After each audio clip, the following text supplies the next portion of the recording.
So, I'm sure I am, like many of you, from Detroit. How many people are from Detroit? Yeah. And being from Detroit, that means I'm from the streets. A really nice neighborhood in the suburbs. You know, it was really, you think it was easy growing up in a neighborhood where I had to walk 3 whole blocks down really safe streets to a public school that educated me properly? No. It was a nightmare. Alright, it turned out okay. It wasn't so bad. So, I'm 25 years old, and when I turned 25, I decided that was a good time to have my midlife crisis. So, I did the normal midlife crisis thing, and I went out and bought a new car. Except I don't have a lot of money, so I couldn't afford the Corvette. So I went out and bought a 93 Ford Taurus. And now I'm rolling. It's two-tone, 50% black, 50% rust. Thanks.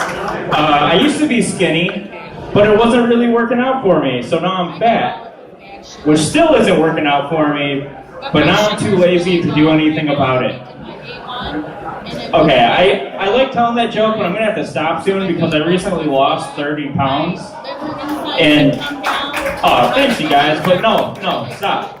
The thing is, when I lost 30 pounds, and that's like 50 American dollars. And when you lose that amount of money, you can't buy the things you really want, like Game of Thrones on Blu-ray. True. Hard knock life. So I'm American, and I'm single, so I guess that makes me a slice of cheese. That's right, you can put me on a crunchy snack for some cracker-on-cracker action. That makes me a cheese cracker. Thank you. To all the cheese crackers out there. I love cheese. I recently had a close brush with death. I was scared at first, but it turns out I combed up. I messed that up, sorry. I'm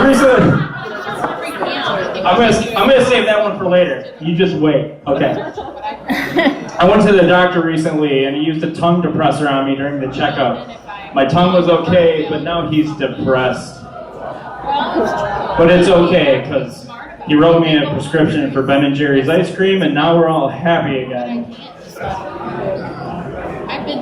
Anybody a fan of tattoos? Anybody have tattoos? Yeah. I only have one tattoo. It just says, "This means I was drunk," so you can stop asking. So there's this product called Lunchables. I'm sure everybody here is familiar with Lunchables, whether or not you had them as a kid or you buy them for your kids. But I think Lunchables, they're missing a target market because they only market to kids. I want to make adult Lunchables. You know, so you open the box and you take out the silver spoon and you scoop out the caviar onto your 12 whole grain crackers, and then you wash it all down with a Capri Sun pouch filled with fine champagne. And that's lunch.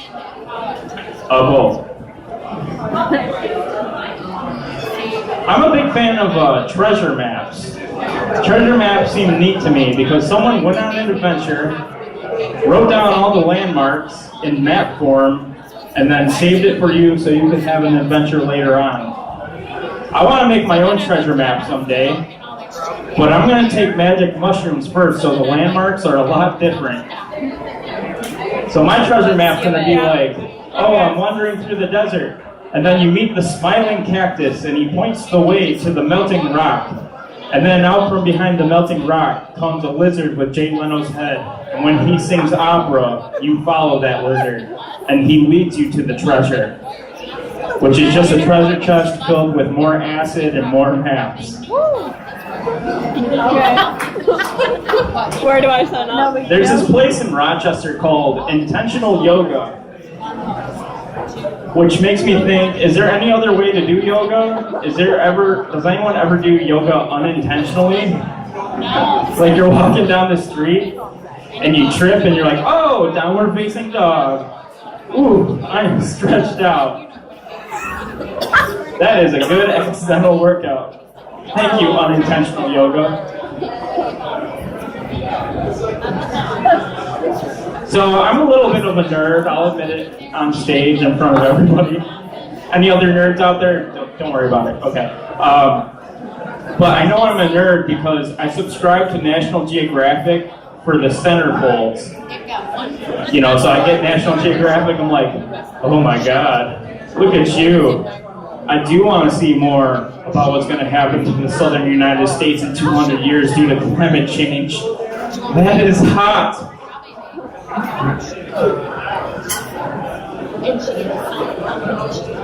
So I recently had a close brush with death, and boy was his hair tangly.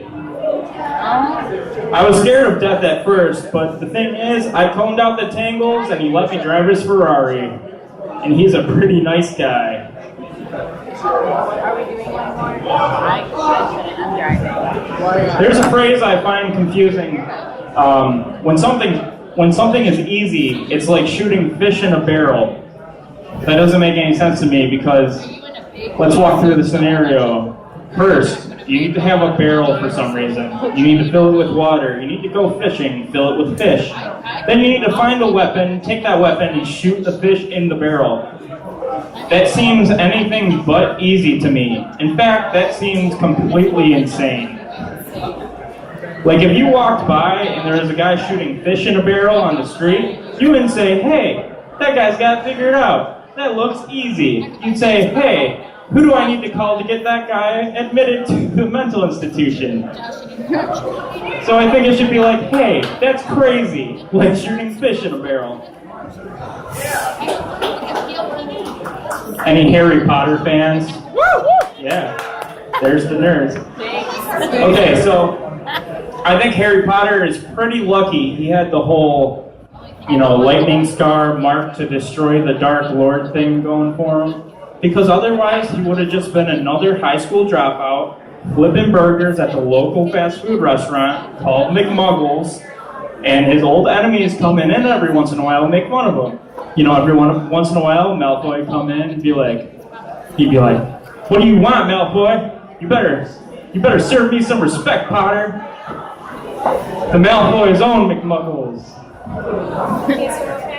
Oh, I'm sorry, sir. Thank you so much. What would you like, sir? Okay, I would like a double McMuggle with cheese, a Hubble